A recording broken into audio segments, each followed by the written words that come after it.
Hello everyone, welcome to our next live session. ये है English okay.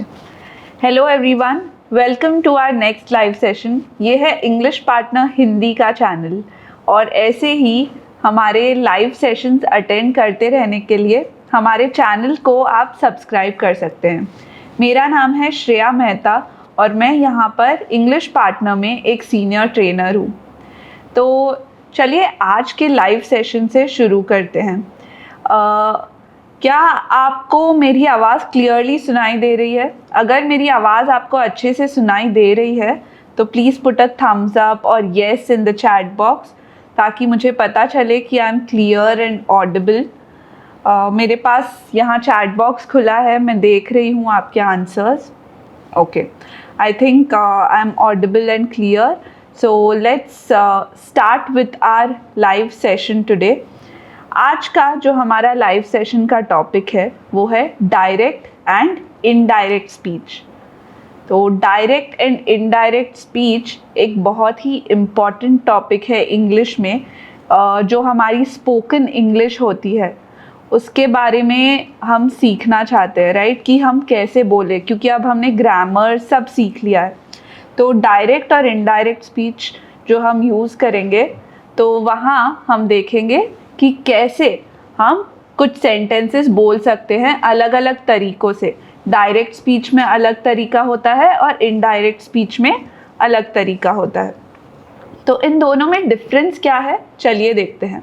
तो direct speech क्या होता है? जब हम कोई भी चीज़ जो किसी ने कही है उसे एग्जैक्ट कोट कर रहे हैं, कोटेशन मार्क्स डालकर एग्जैक्टली उसके बारे में बता रहे हैं, तो वो डायरेक्ट स्पीच होता है। जैसे कि मैं इसका आपको एग्जांपल दे सकती हूँ। She says what time will you be home. तो ये what time will you be home एक क्वेश्चन है जो किसी ने बोला है, लेकिन वो एग्जैक्ट वर्ड्स हम यूज़ कर रहे हैं, तो यहाँ पर इसे डायरेक्ट स्पीच कहा जाएगा। Direct speech repeats or quotes the exact words spoken. When we use direct speech in writing, we place the word spoken between quotation marks and there is no change in these words. We may be reporting something that's being said now, for example, a telephone conversation, or telling someone later about a previous conversation. तो direct speech में हम कुछ ऐसा बता सकते हैं जो अभी हमने सुना हो या अभी हमसे कहा गया हो, या फिर हम बाद में जो पहले कहा गया हो उसके बारे में बता रहे हों। तो ये एग्जैक्ट जो बोला गया था उसे हम कोट करते हैं, तब हम डायरेक्ट स्पीच यूज़ करते हैं। इनडायरेक्ट स्पीच क्या होता है?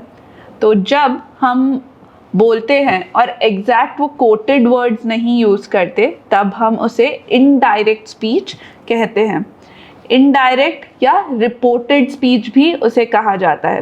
रिपोर्टेड और indirect speech is usually used to talk about the past, so we normally change the tense of the word spoken.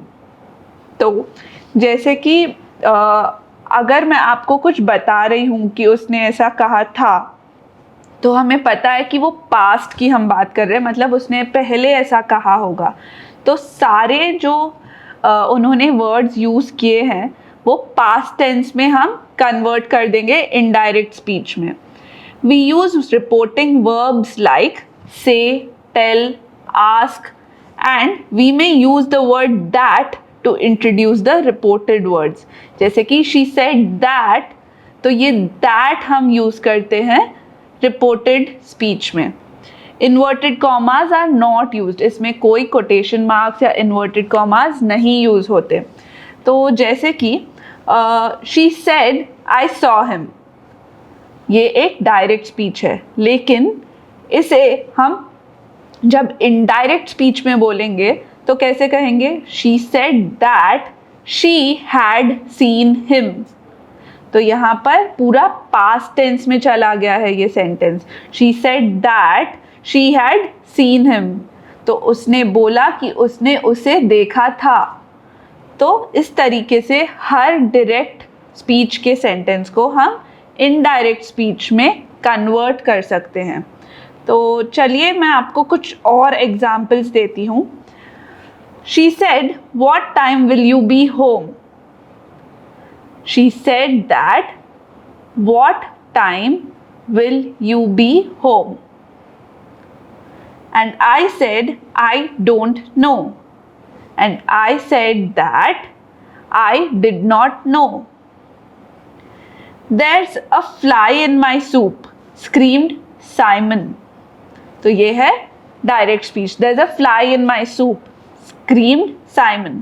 Simon screamed that there was a fly in his soup. There was a fly in his soup. John said, "There's an elephant outside the window." John said that there was an elephant outside the window. तो इस तरीके से यहाँ पर कोई quotation marks नहीं use होंगे और ऐसे आएगा, John said that there was an elephant outside the window. तो इस तरीके से इन्हें कन्वर्ट किया जा सकता है। That यहाँ पर यूज करना नेसेसरी नहीं है। She told him that she was happy. She told him she was happy.